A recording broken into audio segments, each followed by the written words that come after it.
Garcelle Beauvais, thank you so much for stopping by USA Today. I'm so happy to be here. All right, so the movie is Tempted by Love on Lifetime. Terry McMillan presents, touches on a lot of different things throughout this 90-minute film. Was there any one particular note or portion of the storyline that really resonated with you more than others? Yeah, I mean, for me, being, you know, a woman of a certain age, as we'll say, is like, it's really cool to have the hope of finding love at any age, just being open, you know? And that's what I love about the story. Anybody can watch it and feel the love, be hopeful. Are you ashamed to be seen with me or something? It's your age. I may not be as experienced as you, but I know what is happening between us is most definitely real. And we touch upon really real things, like, you know, she's a chef, but she has arthritis, she's going through menopause. Like, we didn't shy away from what people think is the uncomfortable stuff, but I think that's what makes it endearing, because it's real. I just want to quick aside here, because you mentioned, you know, talking about a lead character of a certain age. Yeah. And we've been seeing this more on television now. Golden Bachelor, Golden Bachelorette. Yes. Obviously, you're a very beloved cast member on a very popular show also with the Real Housewives of Beverly Hills. Is this kind of a renaissance or something new that we're seeing and noticing, or no? I think it's a little bit of a renaissance, but I also think it's really now, it's modern. I feel like women are looking better than they've ever been. I feel like we're living longer, we're taking care of ourselves. Like, why put any stigma on it? Do you know what I mean? Let us live. So I love that there was the Golden Bachelor, and obviously it did so well that there's something there. You know, I think age can be, it's about the spirit. It's not really about the number. Did you watch it at all? Will you watch Golden Bachelorette? Oh, I'm invested in all of them. Every season I go, I'm not watching. Sure enough, I watch. And I'm rooting for people. I don't like people. I mean, it gets you all the time. When you watch another reality show, do you think back and does it affect how you maybe act or try to be perceived on the show that you're on? No, not at all. I mean, if it's a dating show, no. But I try not to watch other reality shows when I'm filming mine, because I don't want the influence. And, you know, our show is so different anyway. Do you know what I mean? It's not like your typical reality, you know, boy meets girl type of thing. Correct. It's girl on girl. Right. In a lot of ways. Yeah. In this film, you play a chef. Do you cook at all? I do cook. I'm Haitian, so we're taught to cook at a young age. But I really wanted to master the art of being a Michelin chef. You know, that's the highest of the, you know, the levels you can go to. So I went to YouTube University and got my diploma. And so relatable. Don't we all? I mean, it was fun. It was great. So I learned how to chop and do all the things and, you know, look like I'm really a chef. Was there any one particular chef that you found yourself watching more than others on YouTube? No, I wanted to go across the board. I'm friends with Carla Hall, so I talked to her a little bit. I have another friend who's a chef, so I would, you know, touch base with everybody, but YouTube really helped me. I love the Marcus Samuelsson shout out. Yeah, how about that? He's I know. fantastic. Have you been to Red fantastic. Rooster or have him on any of the haven't. spots? Oh, I know, but I know he's famous and fabulous. Yes, both famous and fabulous, absolutely. There's a line in the film when you're talking with your aunt, and she says, sometimes good luck has to slap you in the face. Has good luck ever slapped you in the face before? Good luck has slapped me in the face, absolutely. Yeah, I mean, I think the fact that I've been able to have a career as long as I have, sometimes I've been in the right place at the right time, I think that's good luck slapping me. Yeah, for sure. What else about this film and this storyline? You're executive producer as well on this. What else drew you to this project? I really love the love story aspect of it. You know, I just think that it's hopeful, and I think we all need a little hope, a little joy. And I love the characters. I thought it was really great. And for us, it was important to bring a cast together that made sense. You know, getting Leela Rashawn, who was in Waiting to Exhale, Terry McMillan, getting, you know, Loretta Devine, and then finding the perfect Luke was important too. When I say Lifetime movie to you, what comes to mind? Thriller, killer, the cheerleader who killed. All of them. But I love them. You know, I mean, that's what Lifetime is known for. So the fact that they were open to us doing a different kind of genre was really cool. Anything unique about filming a love scene for a Lifetime movie compared to any other? Well, I didn't know how much we could push the envelope.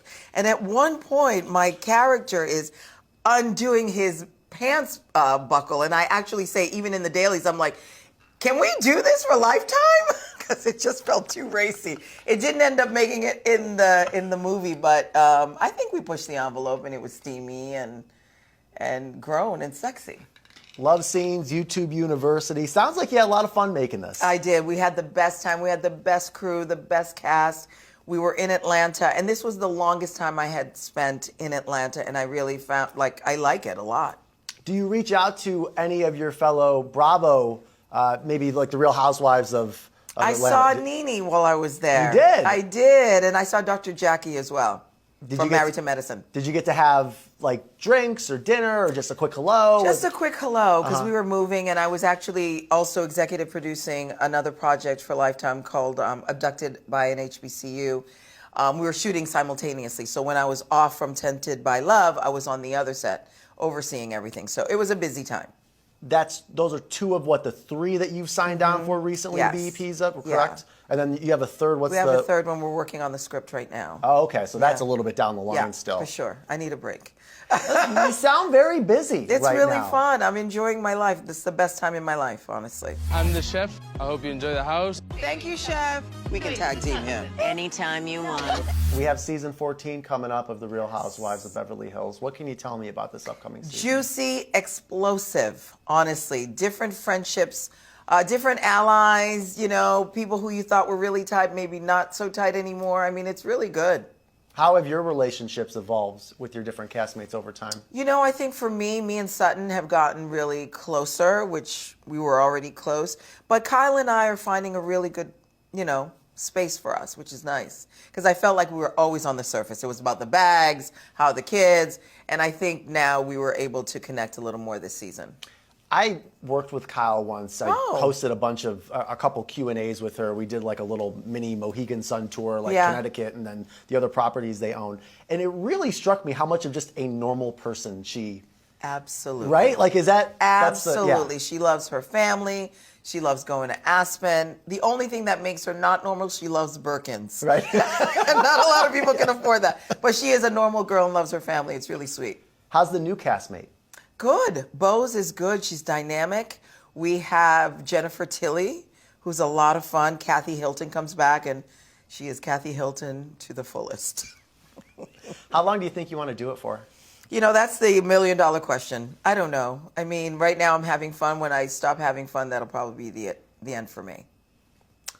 You recently got to be on the other side of one of these and got to conduct an interview with a pretty high-ranking government official. It's a pleasure to get a moment with you. To be with you. Thank you for making the effort to be here. Of course, my pleasure. Oh, I did. When did you tape this sit-down with Vice President Harris? It was about maybe 3 or 4 months ago. Oh, wow. And I flew to D.C. and met with her. First of all, the Secret Service had me so freaked out that I knew I had nothing on me, but when they were searching me, I'm like, is there a gun? Are they gonna find a knife? Like, I had all these weird things in my head, and I'm like, you don't have anything in your bag, Garcelle, calm down. She couldn't have been more incredible, and I got to ask her some really great questions, and she's just great. I'm so happy to see that people are rallying around her now. I think it's great. It feels fresh and exciting again. So you taped this a couple months ago, and then obviously in July, President Biden steps down from the election and then immediately endorses Vice President Harris to be the nominee. Yeah. What's going through your mind having just sat down with Vice President Harris a couple months prior? I mean, I couldn't believe this was happening because for the longest time, I'm a Democrat, I'm going to say it, and I was nervous. I was nervous because of all the things that I was hearing about, President Biden and was he able to, continue with the election. But I'm so happy. I'm so happy that she's getting a shot that she deserves. And this is America, and we've never had a female president. This is our first VP. I mean, come on, we're behind the times. What was, I guess, maybe your big takeaway from your sit down with Vice President Harris? What she has done for schools. I mean, listen, I have 2 boys that are about to go to college, and college debt, scares them, scares me. And I think it's important that, there's a lot of other countries that help kids with college tuition or gives them a free ride until they figure out what they're going to do. And I think the fact that they're not only helping the HBCUs, but they're helping colleges across the board and getting rid of some of that debt, I guess, really gives kids a fresh start. I mean, to start a career and have like an $80,000, $100,000, you're never going to catch up. So I like that aspect of it. Garcelle, this may be the most important question that I ask you.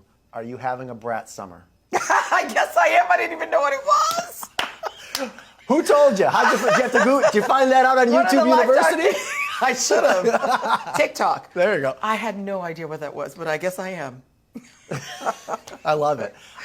Last question. You've had this incredible career. It's been multifaceted. One thing that when I was looking back at your career that struck me, you were a part of, I mean, now for me, I'm in my late 30s, and what I think of as a golden age of television, and that's TGIF on ABC. And you were a part of a couple different shows that were a part of those blocks. What do you remember about that era, I guess, of your career and of, being on both Family Matters and Hanging with Mr. Cooper?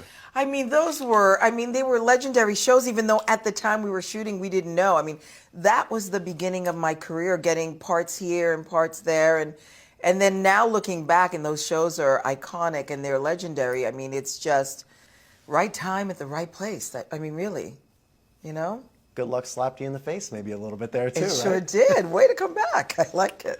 Tempted by Love is Yes. the new film on Lifetime. Garcelle, thank you so much for the time. Thank you Really for having appreciate me. it. Me too. Thank you.